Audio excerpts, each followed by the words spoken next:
Hello, everyone, and welcome to another episode of the Career Evangelist Podcast. I'm excited today because we have another guest, an awesome guest, Bryce Batts. She's a certified career coach, a recruiting expert, and the co-founder of Career Collective. With over 15 years of experience and more than 800 professionals successfully placed, uh, Bryce has helped countless people move from career confusion to clarity and momentum. She's also the host of the Wine After Work podcast, where she leads honest conversation about careers, leadership, and life. Bryce brings a rare mix of real-world recruiting insight, strategic career coaching, and deeper passion for helping professionals, especially women, to build bold, fulfilling career. This is going to be a very practical and actionable conversation because we are going to be discussing how to design a career that fits your life. With that, I'll bring in our guest. Hello, Bryce. Good afternoon. Hi. Good afternoon. Thanks so much for having me. Welcome to the show. It's exciting and it's good to have you join us. So, if you don't mind me asking, where are you located? Sure, I'm in Raleigh, North Carolina. Raleigh, North Carolina. So, thank you for coming on the Career Evangelist Podcast. And it's also very good to interview another podcast host. So that's something good. Anyway, so why don't you introduce yourself to us? Let my listeners get to know more about you, maybe something that I did not mention in my Oh, sure. Yeah, I'm a co-founder of Career Collective. We do recruiting for the architecture, engineering, and construction space. That's something I've done for over 15 years now. My husband's also in the industry. He's an architect. And funny enough, I got this job when I was getting my MBA. I met one of my good friends at school, and she said, "You really should try this." He was my boyfriend at the time. This was 20 some years ago. And she said, "You should do this. Your boyfriend's in the industry. You like sales. Recruiting's kind of like that." And so I started recruiting. As soon as I started, she quit because she got her dream job in PR and she still does that. But I fell in love with recruiting. I say it's kind of like dating in that the timing has to be right. You're trying to make the right match, but really enjoyed it both on the candidate side and the client side. And then I wrote The Career Architect because I feel like I have held this tension for so long of what candidates or, employees want and what clients or employers want and what they're looking for. And because I had had so many great conversations with people on my podcast, Wine After Work, and the theme seems to be that very few careers are linear. My husband, I would say he wanted to be an architect, went to school to be an architect, and that is what he's done for 20 years. But that is not many people's stories, especially women. You take time off to take care of parents, or you have children yourself and have to take time off. And there's so many pivots that happen.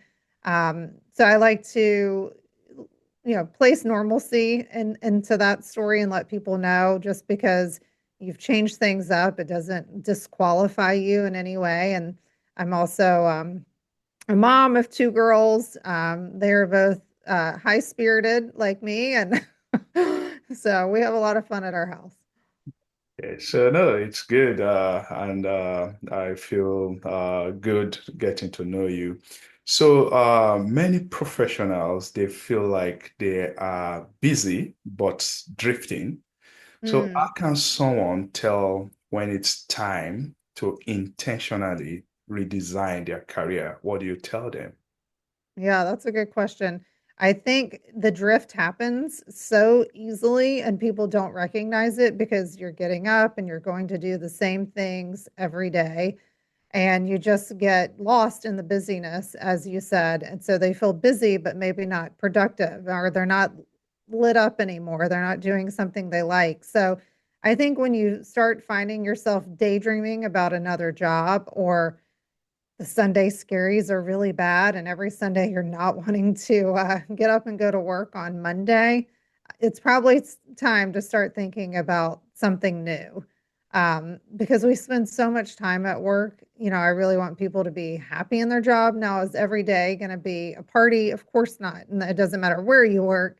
But hopefully you're having more good days than bad. So when you start feeling that dread and not liking the people you're working with or the job itself, it's time to switch something up. No, that's good. I like the way you put it. When people started having this Sunday nightmare, maybe it's time to start thinking of something new.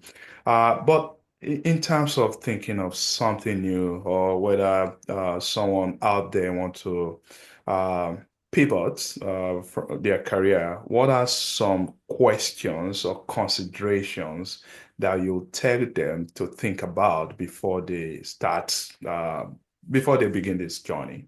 Sure. At the end of each chapter of my book, I share different reflection questions. And I think the reason we saw so many people change jobs after COVID was because we all had time to take a step back and get quiet.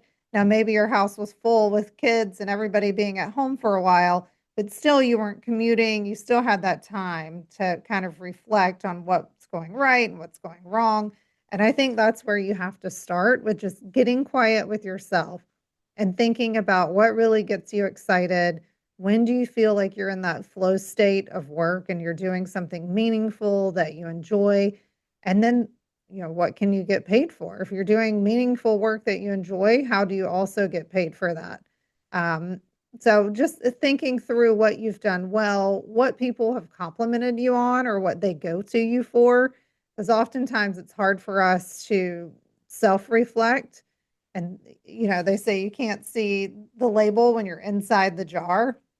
So then I think it's important to, maybe go to friends or family and say, when you think about me, what do you think about? What do you think I'm good at?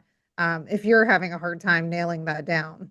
But typically, if you start tracking it, you'll soon realize what gets you excited at work.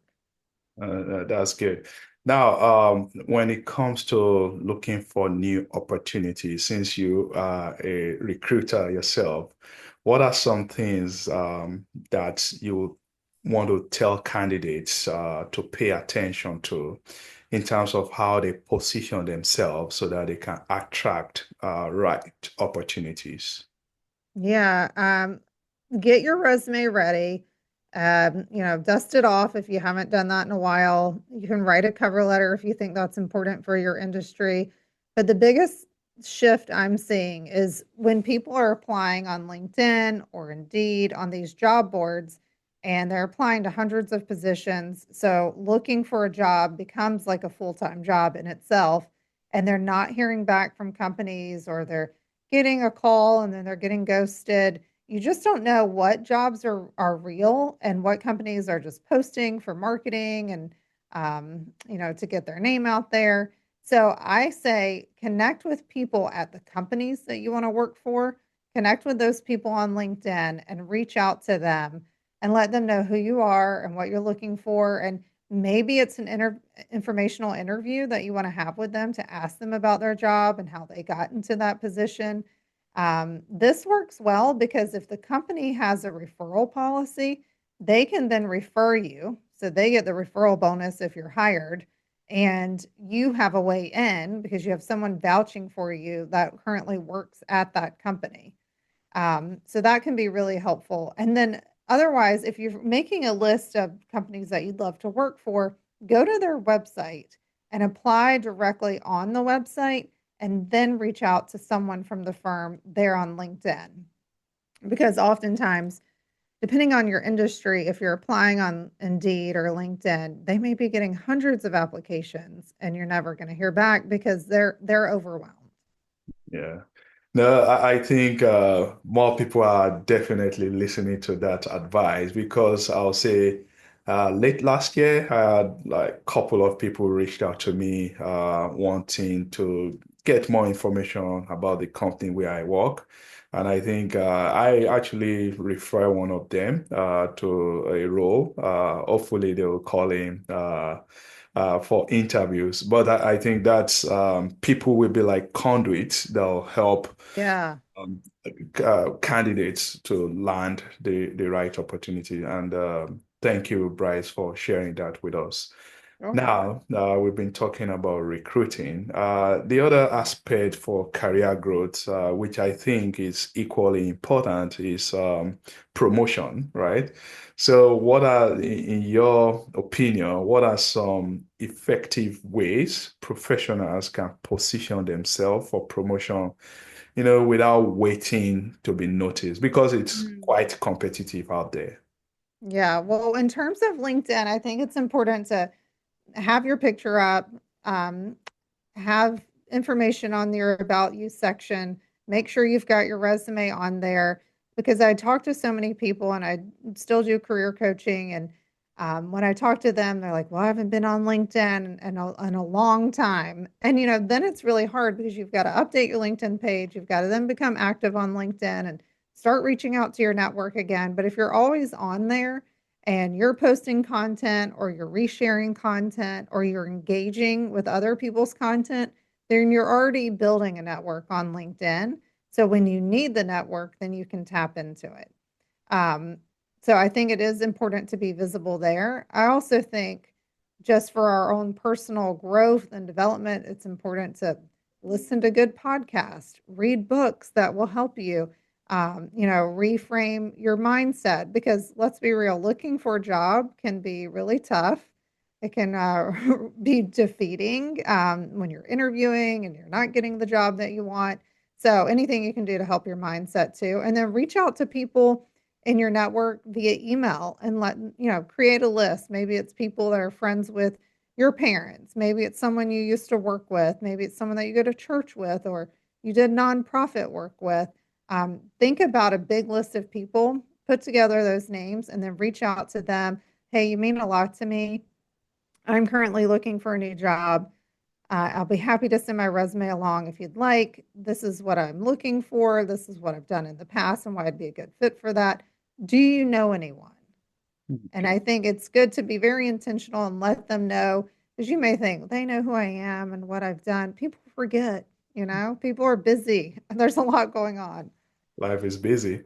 So, Yeah. yeah, career architect, I know you focused on architects, architectural industry. Do you also help other industries, maybe construction, or how does it work? We do.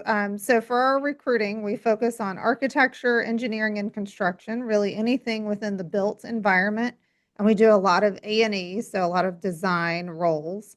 And then my book, The Career Architect, really speaks to any person, especially women who are looking for a new position or trying to build a career and design a life that aligns with their vision and values.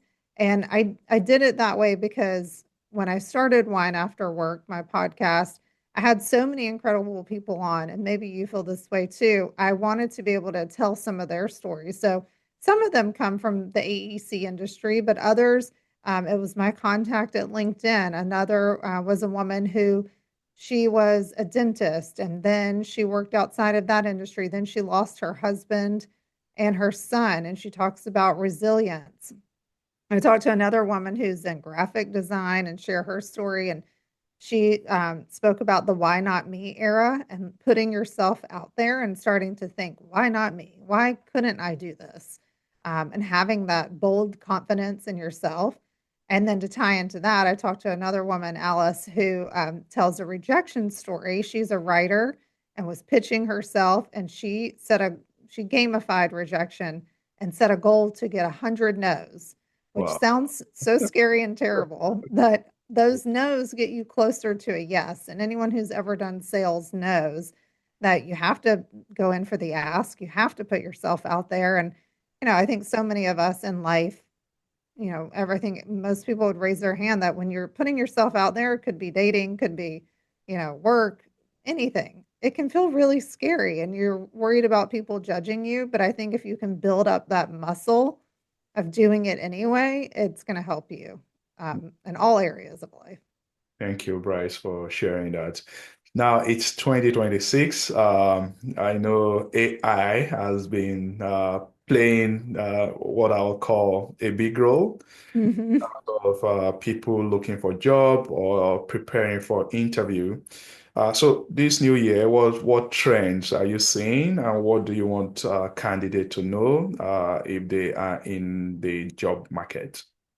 Yeah, I think use AI to your advantage. We certainly use ChatGPT or Claude and things like that here, but also you'll see job boards are using AI. It's interesting for us being on the other side of it. If we're looking for candidates, we use Zoom Info and LinkedIn, and it will tell us how likely a candidate is willing to listen. And that's signals that AI has picked up on, whether you're submitting job applications, whether you have a lot of turnover at your company. So maybe you in particular aren't looking for a job, but lots of people are leaving your company. So it makes it a good time for me to reach out to you as a recruiter. So that's pretty interesting. And then you can use AI to help you tailor your resume. In my coaching, I've told people about, and I don't get any kickback or money from them, but this product called Teal, Teal. It's online. You can upload your resume and upload a job description, and it will tell you where you're fit and then what you're missing, and you can tailor your resume to the role and it helps you do that. So I think there's tools out there that can help you with your resume and your cover letter.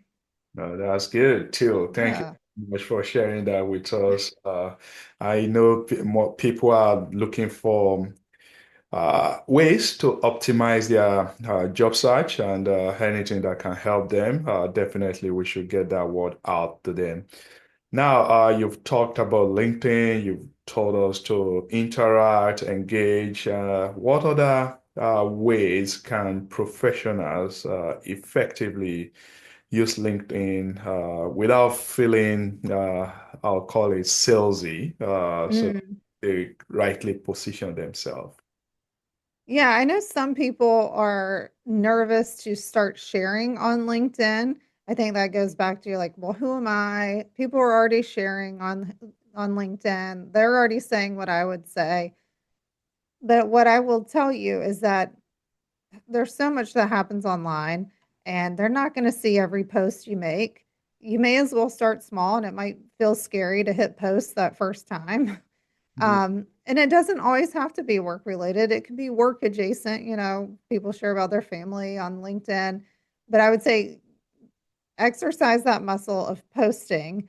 Post about your industry, post about something cool your company is doing, or a win that you've had at work, or repost on someone else's content, or at least comment on people's content in your industry, because then you're going to start building up your network. You'll see people will start following you, connecting with you because you have other people in common. That's good. So, your book, Career Collective, tell us what are the major takeaways from your book, so that my listeners they can, develop the interest to go see check your book. Thank you. I appreciate that. Yeah. So the book is The Career Architect: How to Build a Career That Aligns with Your Vision and Values. It is available on Amazon. And I wrote it to tell other people's stories as well as my own. I worked for another recruiting firm, as I mentioned, right out of MBA school. And um, while it was great in some ways, it was golden handcuffs. The culture was really toxic, but it took me a long time to see that I could potentially leave there and partner with someone and build something better. So I want women to know, like, there might be many bumps in the road. Maybe you take time off to have kids or you switch careers, whatever it may be. You can design a career and a life that you truly love. It's going to take some effort. You're going to have good boundaries in place. You're going to have to put yourself out there, set big, audacious goals. But that is waiting for you. And I think you don't have to be miserable every day at work. As I said, every day may not be a picnic or a party, but you can truly design a life and a career that you love. That's good. Now you talked about strategy, and I know you are big on that. And now, let's say someone out there, they are thinking ahead, maybe 3 to 5 years. They want to do like a strategic career plan. How does that look like? What should be on their mind as they develop that plan? Mm. Start thinking about those things again that really light you up, where you think you might want to be in 3 to 5 years. If you don't know, start talking to people who are doing the jobs that you're interested in or are on that career path that you see yourself on. Ask them how they got there, take them to coffee, do a Zoom call with them, ask them some good questions. And then I will tell you, I'm not the most organized person, so make sure you're writing all that down somewhere where you can track it. If you create vision boards, pull in those words and those pictures that show you where you want to be in the next 3 to 5 years. And then with AI, chat, Google, everything we have out there, podcast, TikTok now for younger people. There's so many ways you can do your research. People are using TikTok for their search engine more than Google now. People are looking for jobs on there. So there's so many ways to find the information that you're interested in. As a podcaster, I've always loved podcasts, obviously. So anytime I was interested in a new topic, I would do a search on Apple Podcasts. Then I would start listening to podcasts about it, taking notes. So you can really geek out, and you can decide how. Yeah. So as we are wrapping this episode, I want to hear some maybe career advice from you, something that has helped you in your own career and your business that you are willing to share with my listeners. So what's one career advice that you would like us to know?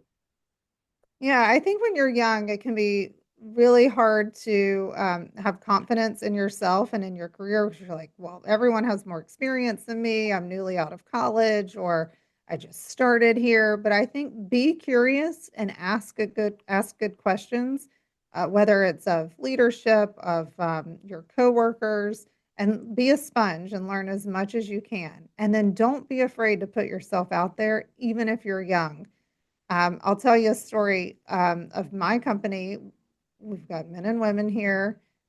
It's recruiting, so we keep track of who's doing what and sales numbers, and we have a leaderboard that shows us. And I will say we had a man who was in the middle of the pack ask for promotion, and I'm asking myself, why aren't my number one and two, which were both women, why aren't they asking me for a promotion?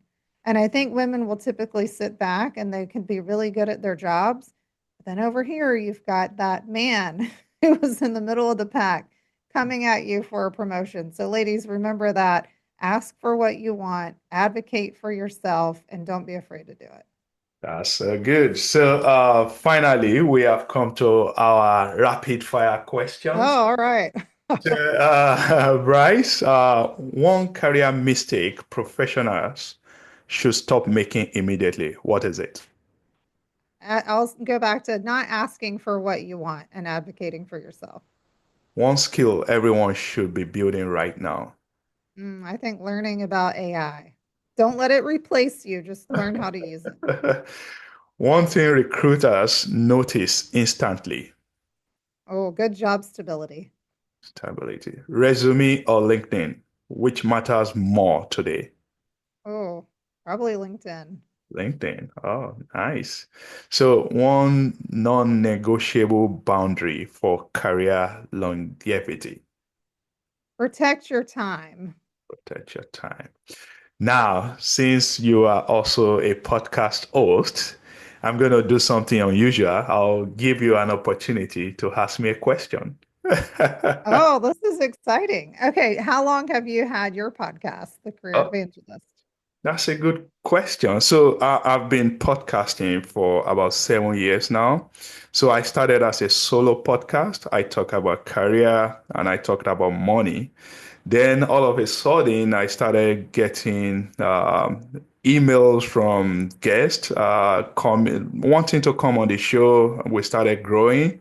And today, that's why I'm having guests, and I stopped doing solo podcasts. So 7 years. That's how long I've been podcasting. That's awesome. Yeah, Yeah, solo podcasting is hard, I think, to yeah, me, because you come yeah. up with all your own content. I've Exactly, I've only exactly. done a few of those. What Yeah. was your inspiration for wanting to start the podcast? Another good question. So, I have, I'm an engineer by background. I noticed that there are many people out there, they want to work, but they don't know what to do. They don't know how to make progress in their career.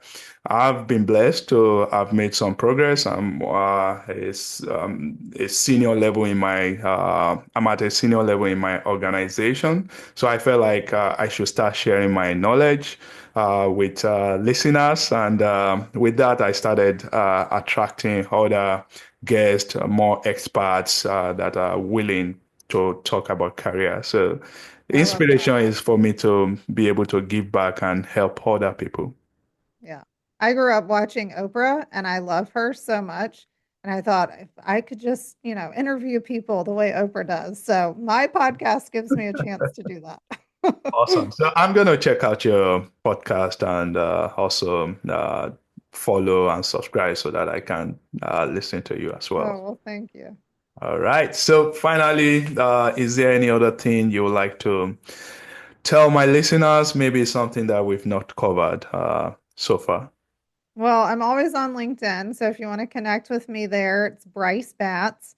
I would love to connect. And my website for my company is mycareercollective.com. And then I'm also doing consulting, and that's brycebats.co. Awesome. Thank you very much, Bryce, for coming on the show.